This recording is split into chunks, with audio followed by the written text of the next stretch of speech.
Hoşdurluğumu ver. Peyvəndi tapdıq. Hə? Hə. Nə danışdın? Adı da Şirinlikovaqdır. Şirinlikovaq? Hə, Şirinlikovaq. Ha, biraz asan tad qoy, nəysə, hə. Amma bir də problem var. Aha. Gərək onu test edək. Görək işə yarayacaq ya yox. Əla, əla. Deməli, nə edirik? Biz bu peyvəndləri şirinlikovaq, nə? Şirinlikovaq. Doktor, Şirinlikovaqdan- mənə çox vurun ondan. İynəliyim belimi, kirpi eləməli doktor. Tez sağalmaq istəyirəm. Deməli, biz bundan 2 dənə doza vuracağıq hər birimizə. Bəlkə sağaldıq. Onun üçün bir-bir başlayırıq. Kimdən başlayaq, kimdən başlayaq, kimdən başlayaq? Hə, görüm. 2 doza dediniz doktor. Bəli.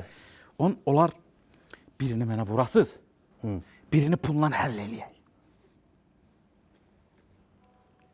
Sən rüşvət almamaq xəstəliyinə yoluxmamaq üçün tapdığımız peyvəndə birinci dozanı vurub, ikinci dozanı vurmamaq üçün rüşvət təklif edirsən?